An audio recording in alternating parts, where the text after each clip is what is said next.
चलिए दोस्तों, आज मैं कुछ जर्नी के बारे में आपसे बात करूंगा जो कई लोग विश्वास करते हैं, कई लोग नहीं करते। इसलिए मैं कुछ सबूत लेके आया हूँ कि मैंने भी रेलवे का एग्ज़ाम क्लियर किया था।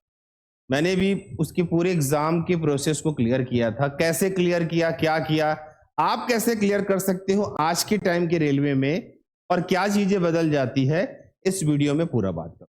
मैंने क्रैक किया है रेलवे का एग्ज़ाम, मैंने क्रैक किया है। मैं आपको प्रूफ भी दिखा दूंगा, सबूत भी दिखाऊंगा, अपना एडमिट कार्ड भी दिखाऊंगा, अपना सब कुछ दिखाऊंगा, जिससे आपको समझ आ जाएगा कि मैंने रेलवे एग्जाम को क्रैक किया है। और क्रैक करने का बहुत सिंपल तरीका है, वो तरीका मैं लास्ट में बताऊंगा, जिसको आज भी आप फॉलो करोगे तो आपको चीजें पता चल जाए। अगर आप नए हो तो हमारे चैनल को सपोर्ट करने के लिए सब्सक्राइब कर दीजिए। और मैं आपको पहले को सबूत दिखाता हूं कि मैंने कैसे क्रैक किया, देखेंगे। अगर आप देख पा रहे हो, ये है मेरा एडमिट कार्ड जो कि लिखित परीक्षा का है। ये है रोल नंबर, ये रोल नंबर याद रखना क्योंकि यही रोल नंबर आपका साइको में भी रहता है। ये रोल नंबर है, ये मेरा नाम है, अगर आप देख पा रहे हो रुपेंद्र कुमार शर्मा करके, ये मेरा नाम है, ये नाम है, मेरा एड्रेस है, ये मेरे को सेंटर दिया गया था, यहां मेरा साइन है। 15/7/2012, इसको भी याद रखना। असिस्टेंट लोको पायलट में मेरा चयन हुआ था, इसको भी याद रखना। यहाँ पे साइन है, ये मेरा फोटो देख लो, ये मैं ही हूं ना भाई। 11 अभी में चेंजेस हो चुके होंगे चेहरे में बहुत ज्यादा, पर ये मैं ही हूं। ये मेरा कंट्रोल नंबर है। ये मेरा लिखित परीक्षा जब रिटर्न एग्जाम हुआ था 15/7/2012 असिस्टेंट लोको पायलट में, मैंने उसे निकाला। मैं बताऊंगा कितने नंबर में निकलता है और कितने लाख लोगों ने फॉर्म भी डाला था और मैंने कैसे निकाला करके। अब ये तो समझ आ गया। बोलेंगे सर ये तो सबके पास है, हम कैसे माने कि आपका रेलवे का एग्जाम निकला है। भाई लोको पायलट में क्या होता है, जब आप रिटर्न पास कर लेते हो तो आपको साइको के लिए बुलाया जाता है। दिखाता हूं मैं वो भी चीज। ये देखिए, ये मेरा सेकंड एडमिट कार्ड है, सेम रोल नंबर, ये रोल नंबर देख लीजिए और ये सेम रोल नंबर है, मिला लेना आप। देखो यहां पे लिखा है ना एप्टीट्यूड टेस्ट, इसी को बोला जाता है साइको। एप्टीट्यूड टेस्ट हुआ था, अभी क्षमता बोला जाता है। सेव रोल नंबर, ये मेरा नाम, ये मेरा centre address, 11/10/2012 assistant loco pilot. जब जो आदमी रिटर्न पास कर जाता है उसी को इसके लिए बुलाया जाता है। लाखों लोग एग्जाम देते हैं और बहुत कम लोग इसमें क्वालिफाई करते हैं एप्टीट्यूड टेस्ट के बाद। उसके बाद होता है आपका क्या, मेडिकल होता है, अन्य चीजें होती है, फिर आपका सिलेक्शन प्रोसेस होता है। ठीक है, ये मेरा फोटो है, फोटो देख लीजिए। ठीक है, ये मेरा कंट्रोल नंबर देख लीजिए, एप्टीट्यूड टेस्ट देख लीजिए। मैं बैच 1 में सेलेक्ट हुआ था, जिसमें पहले बैच का साइको हुआ था 11/10/2012 में। तो देखिए ये है मेरा साइको का एडमिट कार्ड और ये है मेरा लिखित परीक्षा का एडमिट कार्ड। मैंने मतलब जब मैं इसको पास किया होऊंगा उसी के बाद तो मेरा साइको का एडमिट कार्ड आएगा ना। तो ये क्लियर हो गया कि मैंने असिस्टेंट ड्राइवर की लिखित परीक्षा रिटर्न एग्जाम क्लियर कर लिया था। ये तय हो गया ना भाई। मैंने एडमिट कार्ड आपको दिखा दिया, अपना फोटो दिखा दिया, सब कुछ दिखा दिया। बड़ा मुश्किल से मिला मुझे, क्योंकि बगैर सबूत के आप लोग मानेंगे नहीं कि सर ने रेलवे का एग्जाम निकाला है। मैंने निकाला है रेलवे का एग्जाम। रेलवे का एग्जाम बहुत कठिन होता है, बहुत सारे लोग एक साथ फॉर्म डालते हैं, तब जाके कुछ बच्चों का चयन होता है। उसमें मैं भी था। कैसे था, ये मेरा लिखित परीक्षा, रोल नंबर मैच करना और उसके बाद सेम रोल नंबर है, रोल नंबर चेंज नहीं होता है। आपका साइको में भी सेम रोल नंबर रहता है जो रोल नंबर आपका रिटर्न एग्जाम में होता है। और यहाँ पे सेम असिस्टेंट लोको पायलट लिखा हुआ है, इसको जूम करके देख लेना आप। ठीक है, तो देखिए जब मैंने रेलवे का एग्जाम निकाला तो ये एग्जाम क्या था, बहुत कठिन होता है। लोको पायलट का एग्जाम तो और टफ होता है, इसमें तो टेक्निकल टर्म्स भी आते हैं। ठीक है, पर कुछ ऐसे तरीके जो रेलवे हमेशा आपको क्लू में देता है, अगर आप उसको करेंगे ना, आप भी रेलवे पेपर निकाल लेंगे, आप भी एनटीपीसी पेपर पास कर लेंगे। अच्छा, एनटीपीसी में क्या कहानी होगी भाई, लोको पायलट एनटीपीसी ज्यादा सेम ही है। अगर आप गार्ड लोगे है ना, असिस्टेंट गार्ड लोगे तब भी आपको साइको देना पड़ेगा। स्टेशन मास्टर लोगे तब भी आपको साइको, ये वाला टेस्ट आपको उसमें भी देना पड़ेगा। रिटर्न के बाद आप में रहेगा, किसी किसी में डबल रिटर्न होता है, किसी किसी में साइको टेस्ट होता है। ठीक है, अब यहां पे समझना, अभी जो आपका एनटीपीसी का सिलेबस है जो पेपर 1 स्टेज का है, उसमें क्या है, समय मेन है 90 मिनट। आप याद रखना, जनरल अवेयरनेस बहुत ज्यादा एकदम अंदर नहीं, करंट अफेयर बेस रहता है, मैथमेटिक्स अच्छा रहता है, रीजनिंग का लेवल भी तगड़ा रहता है। टोटल 100 क्वेश्चन रहते हैं। देखिए आपको सीबीटी 1 में सिर्फ एक्यूरेसी और स्पीड ही मेन आपको एग्जाम को क्लियर कर सकता है। ये बहकावे में मत जाना कि आप पूरा 100 में 100 करके आ जाओगे। अगर आप इस पे कोई भी बच्चा सही तरीके से, मैं बता रहा हूं आपको, अगर आप 65 to 70 नंबर भी कर लोगे ना, देखो मेन तो होता है पेपर पे डिपेंड होता है, पर मैं बता रहा हूं इसमें भी सिलेक्शन हो जाएगा। मेरा कितने नंबर पे हुआ था वो मैं आपको बताऊंगा। पहले पेपर 100 नंबर का नहीं होता था, पहले पेपर 150 नंबर का होता था, उस समय 150 120 का होता था। ठीक है, देखो सीबीटी 2 में क्या है, अब देखो मैथमेटिक्स की पूरे दे दिया है क्या क्या आना है, ये इसी में से ही आएंगे, पर डीपली क्वेश्चन आएंगे, थोड़े से घुमाने वाले क्वेश्चन। साथ में रीजनिंग का भी सवाल आएगा। दो रीजनिंग तो ज्यादा समय खाता है क्योंकि ये कंप्यूटर बेस्ड टेस्ट होता है, ऊपर नीचे करने में आदमी फंस जाता है। सेम यहाँ पे 2 है, 2 सबसे ज्यादा हार्ड है क्योंकि नंबर ऑफ क्वेश्चन कर दिया गया है 120। मैंने कहा ना कहीं कहीं पे 100 आएंगे, कहीं कहीं पे 120 आएंगे। समय है 90 मिनट्स। अब यहाँ पे जनरल अवेयरनेस 50 कर दिया, मैथमेटिक्स 35 कर दिया है और जनरल एंट्रेंस 35 कर दिया। समझ आ रहा है आपको कि यहां भी समय का ही खेल है। तो मतलब पूरी प्रैक्टिस किस पे डिपेंडेड होगी, अगर आप मेरी बातों से समझ पा रहे हो, उसका नाम है समय। अगर आप मैथमेटिक्स और रीजनिंग को 1 मिनट 60 सेकेंड 35 सेकेंड 2 मिनट्स इसके अंदर अगर आप अटेम्प्ट नहीं कर सकते, आप रेलवे का पेपर पास नहीं कर। अगर आप बोलोगे सर मैं सिर्फ जीएस से पास कर जाऊं, क्योंकि आप देखेंगे तो 35-70 क्वेश्चन मैथ्स और रीजनिंग के हैं, आपके पास है 120 मिनट। अगर 1 मिनट भी एक क्वेश्चन को दोगे तो 70 मिनट तो वही खर्चा हो गए, कैसे करोगे आप बताओ।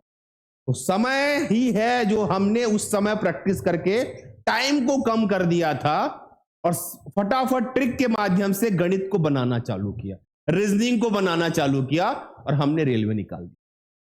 तो क्या बताना चाह रहा हूं मैं आपको, समझाता हूं कि कैसे आप पेपर पास करेंगे। तो जितने भी बच्चे देख रहे हैं हमने किया है वो तरीके में बता रहा हूं, वो तरीका आज भी काम आता है, वो तरीका 100 साल के बाद भी काम आएगा।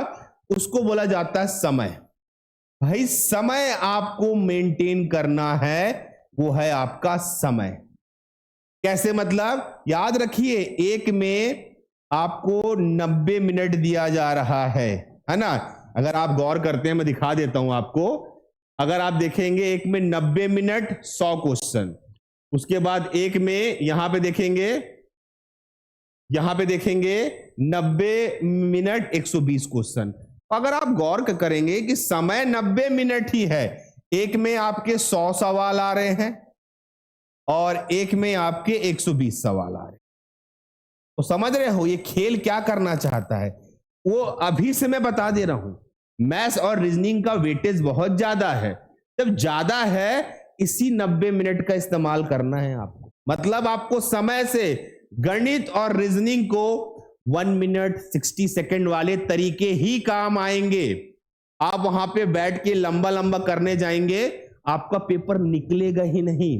मेरे साथ क्या हुआ ये भी मैं बताऊंगा आपको कि मेरे साथ क्या हुआ, मैंने क्यों ज्वाइन नहीं किया, क्या समस्या आ गई, क्या प्रॉब्लम हो गया, क्या मैं मेडिकल का कोई दिक्कत हो गया, या कुछ सीटों का प्रॉब्लम हो गया, या कुछ नियम आ गए, वो सब बताऊंगा मैं आपको। ठीक है, पर यहां पे अगर आप समझेंगे आज के डेट पे आपको 90 मिनट, आपको ये समय मेंटेन करना है 90 मिनट का। और मैथमेटिक्स और रीजनिंग में, मैथ्स और रीजनिंग में कैसे भी करके आपको लेके आना है अंडर, मतलब 1 मिनट में बनना चाहिए, पेपर पेन उठाए बगैर बनना चाहिए। कुछ सवाल तो नहीं बनेंगे जो थोड़े लेंदी होते हैं, पर कुछ सवाल बनेंगे और उसी को मैं आपको बताऊंगा आगे के वीडियोस में। बात समझ पा रहे हो? क्योंकि देखो लोकल अगर आप एक स्टेट का एग्जाम दोगे तो एक क्राइटेरिया होता है 4 लाख 5 लाख फॉर्म, और आप रेलवे का एग्जाम दोगे तो फिर लाखों में फॉर्म जाता है, करोड़ों में फॉर्म जाता है। और उतने लोगों के बीच आपका नाम आना वो एक वैल्यू प्रोवाइड करता है ना भाई। देखो वैल्यू प्रोवाइड करता है कि हमने दिया था, लाखों करोड़ों लोगों ने फॉर्म डाला था और हमारे नाम आए, हमारा नाम लिखित परीक्षा के बाद सैकड़ों में भी आया। उसके बाद की कहानी में और की वीडियो में बताऊंगा कि एक्चुअल में क्या हो गया था। क्या मेडिकल में इश्यू हो गया, कि शीटों में इश्यू हो गया, कि कैटेगरी में इश्यू हो गया, कि नंबर लाने के बाद भी आप बाहर हो रहे हो कुछ नियम से, वो मैं बता दूंगा। पर अभी के लिए अगर आपको जानना है कि हाँ सर क्या करें, तो अगर आप गौर करेंगे 90 मिनट्स में आपके ये जो 60 क्वेश्चन आएंगे, सीबीटी 1 की बात कर रहा हूं ना मैं, सीबीटी 1, आप सोचिए 90 मिनट और ये यहां से 60 सवाल, यहां से 60 सवाल। आप सोचिए अगर आप यहां सिर्फ एक गणित लगाते हैं कि आप ब्रिलियंट बच्चे हैं और 1 मिनट एक सवाल को भी लेंगे, तो आप 60 मिनट सिर्फ सवालों को मैथ्स और रीजनिंग के सॉल्व करते रह जाएंगे, तो 40 क्वेश्चन का क्या होगा? जबकि ये पॉसिबल ही नहीं है। हर बच्चा चाहे वो ब्रिलियंट भी हो जाए, कम से कम 2 मिनट तो लेगा। तो ये तो तय हो गया कि पूरे पूरे सवाल तो सॉल्व नहीं होंगे।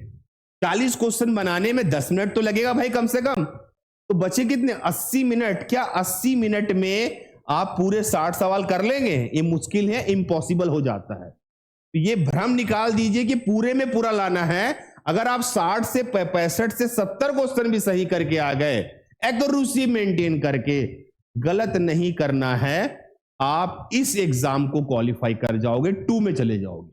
2 के लिए बताऊंगा मैं और क्या करना है, पर ये 1 की बात मैं बता रहा हूं क्योंकि हमने पेपर निकाला है भैया। लाखों लोग देते हैं, बहुत लोग पेपर देते हैं, पूरा ऑल इंडिया जब पेपर देता है ना एक साथ, बहुत लोग देते हैं, उसमें हमने एग्जाम क्लियर किया है, लिखित परीक्षा निकाल के साइको पेपर दिया है। तो ये हो सकता है ना कि वो मैं बोल रहा हूं वो बात मेरा एक अनुभव हो।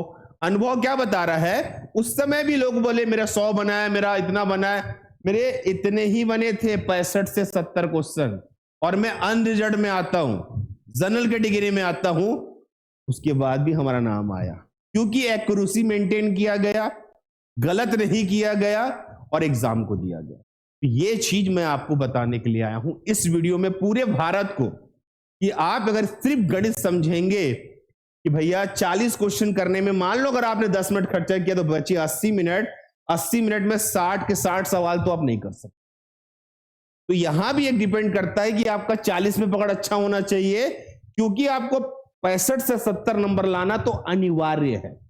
और अगर आप इसको मिस कर जाएंगे, आप सीबीटी 1 भी क्लियर नहीं कर पाएंगे। 2 की तो बात दूर की बात है। तो समझ आई? बाकी अगले वीडियो में मैं बताऊंगा कि मेरे साथ क्या हुआ, ऐसी कौन सी घटना घटी गई कि मैंने रेलवे का पेपर देने ही बंद कर दिया, फिर मैं अपने स्टेट का पढ़ाना चालू कर दिया, क्योंकि उसके बाद निकला भी ढंग का नहीं और दिक्कत हो गई। पर ये चीज आप जरूर समझे, ये चीज समझ जाएंगे ना और प्लान ऐसा करेंगे तो आप निकाल लेंगे। देखिए अवेयरनेस है, करंट अफेयर तो आएगा ही आएगा। 30 मैथ्स 30, समझ रहे हो? 60 सवाल को 80 मिनट में करना मतलब आपको समय के साथ खेलना पड़ेगा। अगर आप समय के साथ नहीं खेलोगे, आप पेपर पास नहीं कर। इस बात को सारे स्टूडेंट याद, ठीक है? तो वापस से दिखा दे रहा हूं भाई, ये मेरा एडमिट कार्ड है, जो लोग मान नहीं रहे थे, ये मैंने बहुत ढूंढ के निकलवाया है। ये मेरा रोल नंबर है, ये मेरी कैटेगरी है अनरिजर्व, ये मेरा कंट्रोल नंबर है, यही मैं हूं, यही मैं हूं। ये मेरा साइन है आर.के. शर्मा करके, ये मेरा सेंटर है, ये मेरा असिस्टेंट लोको पायलट था। मैंने 12/7 को 15 को पेपर दिया था, पास हो गया था, मेरा नाम आ गया था। मैं गया था साइको मतलब एप्टीट्यूड टेस्ट देने के लिए, सेम रोल नंबर है भाई, सेम रोल नंबर है, मैच कर लेना, ठीक है? ये सेम असिस्टेंट लोको पायलट। 11/10 को पेपर हुआ था, फिर लिस्ट आया। उस समय थोड़ा सा समय लगता था लिस्ट आने में, उतना इंटरनेट फास्ट नहीं था, दुनिया उतनी फास्ट नहीं थी, काफी समय में आया। कुछ नियम बने, सर्कमस्टेंसेस बने, मेरी कहानी अलग हो गई उस समय। पर हमने क्रैक तो कर लिया कि रेलवे को पास कैसे किया। हमने ये पता कर लिया पूरा खेल है समय का। जो इस चीज को समझेगा ना, समय को समझ जाएगा, वो समझ जाएगा कि 40 क्वेश्चन तो भगवान भरोसे है, जिसके फंस गए उसके निकल गए। पर ये तो परफेक्ट है, पर 30-30 60 क्वेश्चन करने में अगर 80 मिनट ही मेरे पास है तो मैं कैसे एक्यूरेसी मेंटेन करूं? 100 में 100 तो किसी का भी नहीं आता, ठीक है? इसका अगला पार्ट जरूर देखेंगे, फिर मैं अपने बारे में बताऊंगा कि एक्चुअल में क्या हुआ था करके। ये वीडियो सिर्फ प्रूफ देने के लिए हमने भी निकाला है रेलवे, हमने ग्रुप डी भी निकाला है, ग्रुप डी का भी एग्जाम निकाला है, उसके पीछे भी कहानी हो गई। बोलते हैं ना बैड लक जब जीवन में आ जाता है तो आदमी फंस जाता। उसका एडमिट कार्ड नहीं मिल रहा था, उसका पीडीएफ नहीं मिल रहा था, उसका प्रूफ दिखा देता कि मैंने उसको भी निकाला है। और ये निकालना उतना कठिन नहीं, अनरिजर्व्ड में निकल जा रहा है अगर आपके पास कैटेगरी है तो फायदा मिलेगा आपको उसका। पर समय, मैं बार बार बोल रहा हूं, समय ही मेन है। आज अगर आप लेंदी प्रोसेस से मैथ्स को बनाते हो, आप ही समय लेते हो, आप एग्जाम पास नहीं कर। ठीक है, ये इतना ही रहेगा। फिर आगे की वीडियो में मैं बताऊंगा मेरा क्या हुआ, आगे की वीडियो में कौन से बुक से पढ़े, किस प्रकार से समय को मैनेजमेंट किया जाता है, और कौन सी प्लानिंग ऑफ थॉट रहेगी जिससे आपका CBT 1 एक बार में क्लियर हो जाए। ठीक है, पसंद आया हो चैनल को सब्सक्राइब कर देना ताकि आप मुझसे जुड़ सको। मैं आपको कुछ नोट्स भी प्रोवाइड करूंगा, और बेल आइकन हिट कर लेना और वीडियो को लाइक कर देना। और अगर कुछ सवाल हो तो कमेंट बॉक्स में मुझसे पूछ लेना। ठीक है, ओके, चलो बाय सभी को, टेक केयर, है ना। ठीक है, इतना काफी मतलब आज के लिए।